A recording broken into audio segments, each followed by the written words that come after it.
there are a lot of courses that you can study, then remaining in Australia will be difficult for you. It will be more difficult. So it's better you do something that is actually high in demand, because when you do something high in demand, trust me, it's not gonna be difficult for you to get maybe something after your studies. Yeah. Hello guys, and welcome back to Eichmann TV. If you are planning on coming to Australia to study, then this information is definitely for you. Yeah.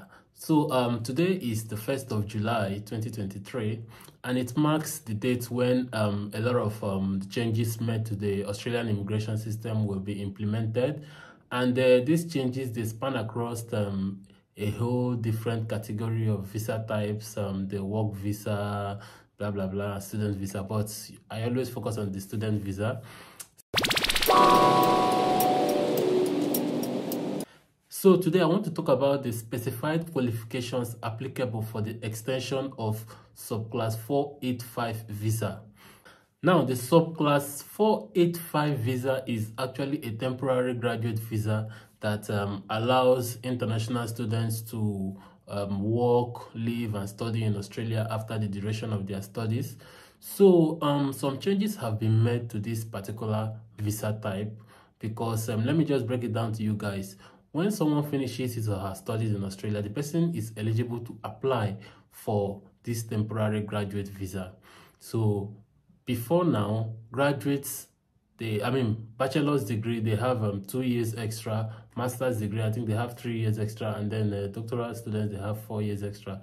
But because of these changes, these things have been altered, and that is what I want to talk about in this particular video. So now the Australian government have marked out certain courses and certain institutions that are eligible for this application of extension for the subclass 485 student visa, and this will be done without any charge. Now, this is important because there are some courses that are actually in high demand here in Australia. So the government is trying to keep people who did these courses for a longer period of time, to work here in Australia before maybe going back to their country. And I don't need to tell you that this is actually an easier path to PR, yeah, for those people who their courses and universities are in this particular list. I'll be showing you guys the list very soon. But yeah, let's talk about what the temporary graduate visa, the eligibility for the temporary graduate visa. Now, before you can be eligible for the temporary graduate visa, of course, you must have been on a student visa before. Then you must be less than 50 years old. Then also you must study in an accredited university here that has the CRICOS number, I think so. And then there are 3 particular streams to this temporary graduate visa. The first one is the post-study work stream. I think this is for people who still want to maybe carry out more studies. Then we have the post-work stream. So those are for people who actually want to work after studying. And this extension is going to be for people who want to work after their studies in Australia. And I think that's what everybody is also gunning for, you know. So usually the cost for this application is 1,895 Australian dollars. But with this new policy, the people who their courses and the institutions have been listed, they don't have to pay this thing. It's now free of charge for them, because the government actually wants them to stay back and contribute to the economy. The immigration regulations, as amended from 1st July 2023 by the government, provides the minister with flexibility to extend post-study stay in Australia with unrestricted work rights for certain international students who have graduated from an Australian higher education provider.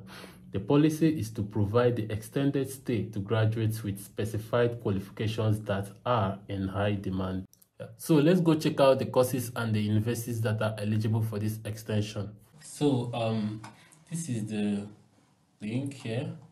From here we can see that the migration specified qualifications applicable for extension of subclass 485 visa instrument, it's now in force. So when we click on the details, we see that the thing started yesterday, 30th June 2023.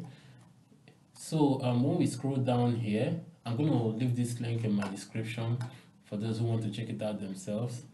Okay, before we go to the courses, you can see the explanatory statements here, where it is specified that the purpose of this instrument is to specify the qualifications that entitle certain graduates from Australian education institutions to apply for an additional subclass 485 temporary graduate visa in the post-study work stream at no cost.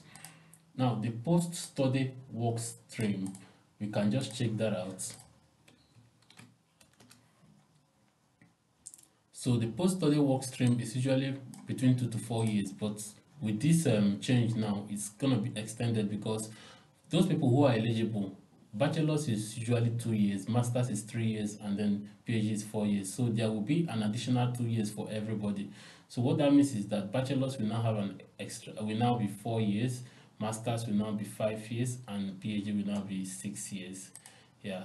So this what I mentioned these stuffs, like for you to be eligible for this temporary graduate visa, you have to be under 50 years of age. If you are not under 50 years of age, then I'm sorry, you are not eligible, and you must hold an eligible visa, which is the student visa.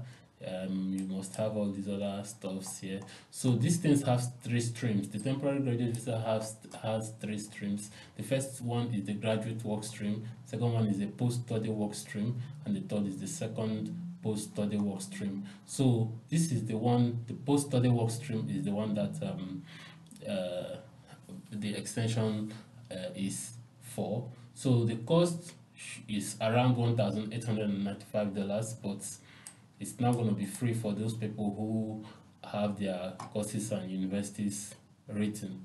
So now, if you are granted this particular visa, you can work in Australia, you can work full-time, you can bring your family with you, and you need a recent degree at a year. So this is very important. That's why it's mostly for student visa applicants. Now let's go back.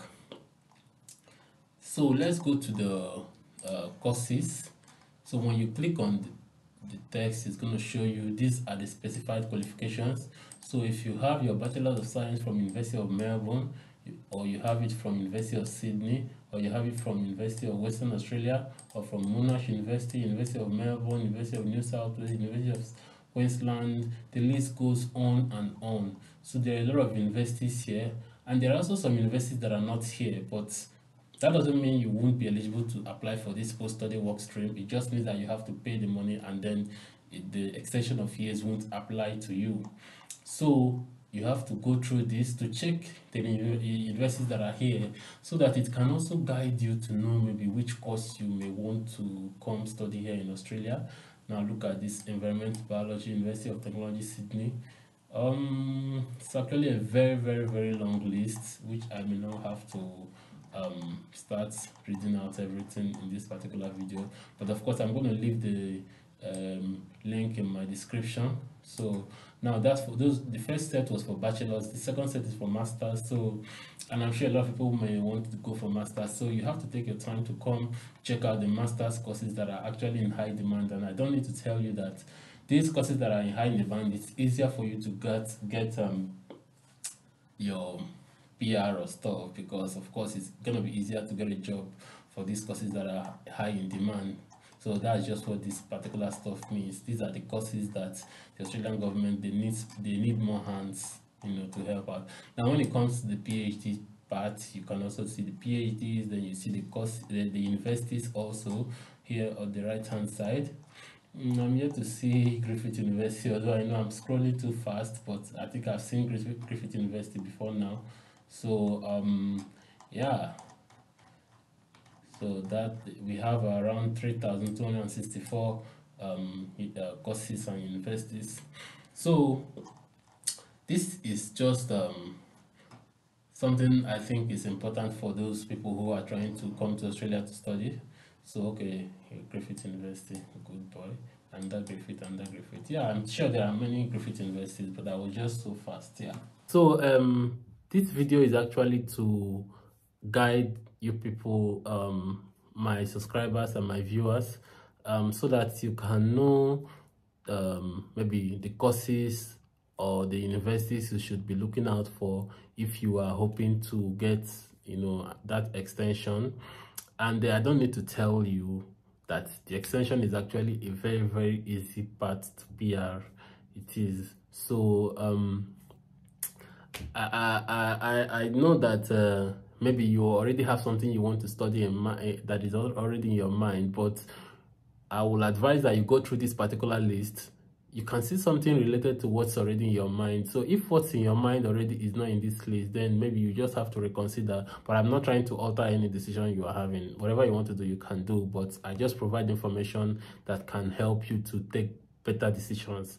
So that is the purpose of bringing out this thing now. So if you already have a particular course, you can go ahead with that. But if you don't, then there is nothing stopping you from maybe scrolling through and choosing any particular course from this list, because trust me, it's going to be easier, because there are a lot of courses that you can study. Then remaining in Australia will be difficult for you. It will be more difficult.